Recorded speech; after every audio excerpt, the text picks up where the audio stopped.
I'm Kevin Coleman with the South Post, and the two of you just spoke with the Ross County Commissioners. Can you introduce yourselves? My name's Eric Kocheran. I'm the founder and president of the KocheranStrong Foundation. I'm retired sergeant from the Ross County Sheriff's Office. I'm Daniel Matthews, owner of South Therapeutics, where I'm also a clinician. All right. And Officer Kocheran, is it Lieutenant?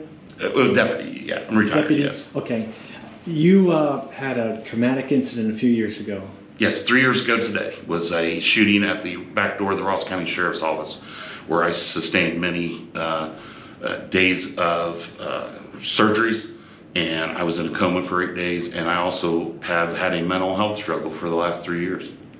And it sounds like that led you to what you discussed with the commissioners. Yes, today Mr. Matthews and I approached the commissioners. We were trying to find some funding to start off a new initiative to get the men and women in Ross County some mental health that are first responders, and be able for the foundation to help them with the cost and to break down some of the barriers and stigmas.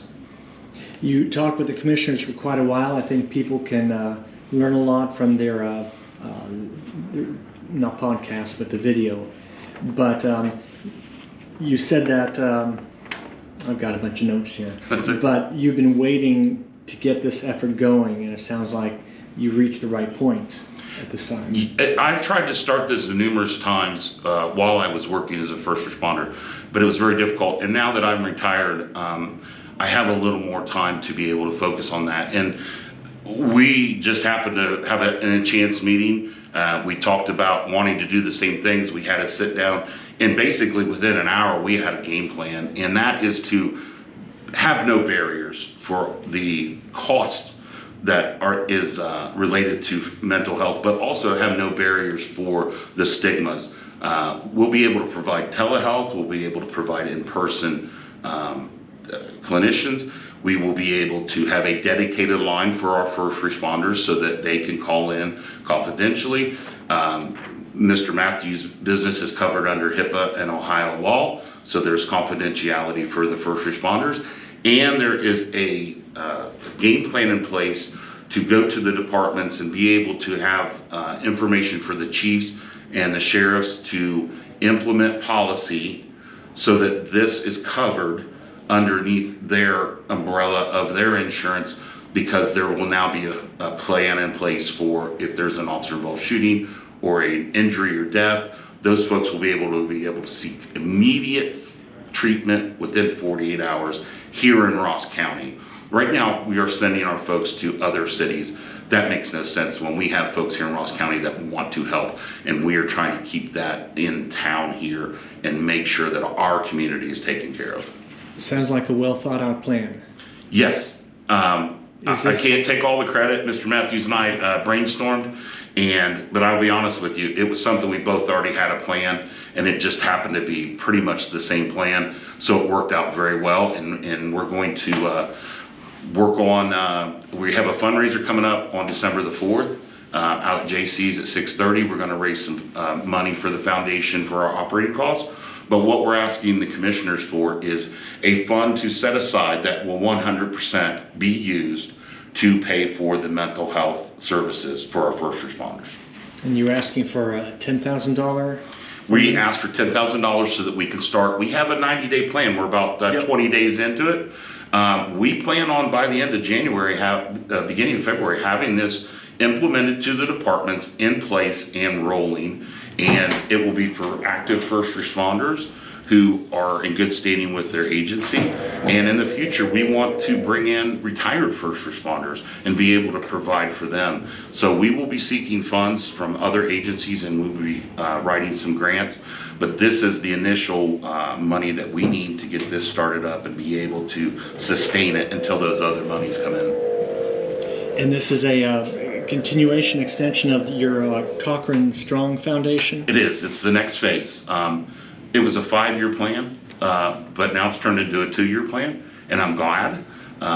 It just happened that my board decided we were going to do it, and it was desperately needed, so we needed to step up the game and bring it a little closer. So we've done that today. Yep. There's something that I've been passionate about for a while. I did my internship for my graduate degree at the VA and noticed that A lot of vets need care even when they're out of service, right? Or, so a lot of our first responders are veterans as well. And I think that no matter what background someone has, if they're a first responder, that they should be able to have the best mental health treatment that they can possibly get, because the healthier they are, the healthier their families can be, and the better they can do when they're out there having to respond to emergencies or experience trauma and secondary trauma from the things that they have to see.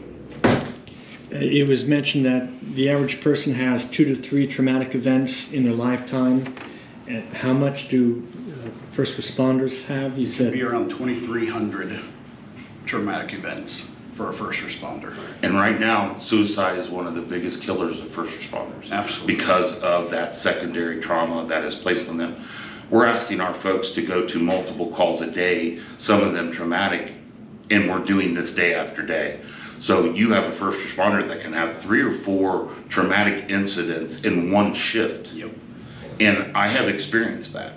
And then you have to go to the next call that's not traumatic and act like nothing's wrong with you and give the best care to that person that you are there to help, without showing attitude, without showing remorse, without showing fear, anxiety, PTSD, all these things that are going on, and you have to smile and act like what is happening, or not act, but be on your toes in what is happening in front of you, and it's a non-traumatic incident.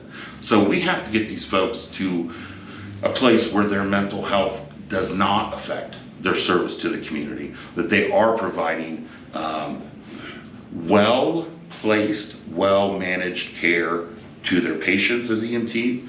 We have firefighters that are battling blazes that are not fatigued mentally or physically, and they're able to save lives, save property. And we have law enforcement people out here and in our jail who are providing service to the community and still treating people as humans and giving them their full attention. So how can people learn more, especially your upcoming event? We have a Facebook page, the KocheranStrong is one word, Foundation. We have links there for the event on December 4th at the JC's. And they can also contact us at KocheranStrong@gmail.com. And also, if they want to look at Dirty South Therapeutics, our website is dirtysouththerapeutics.com. If they would like to call and ask questions about this upcoming program, even though it's not implemented quite yet, but like Eric said, January is the goal. They can call 740-701-2890, and that is my direct line. So that is also confidential. Just so if anybody has any questions, or if they're seeking care now and maybe they can't wait until January, we take all forms of insurance as well. And we also work with people if they can't afford, say their deductible is really high, like a lot of insurances can be. We'll work with folks on those kind of things as well. And Commissioner Lowe, who is I think a retired sheriff's deputy. He's a retired city detective and a sheriff's deputy. And he was expressed, he said, how do you get these knuckleheads to get this treatment that they need? And you were saying that a lot of them are waiting for this. They're desperate. They are. I speak with folks all the time, not just first responders.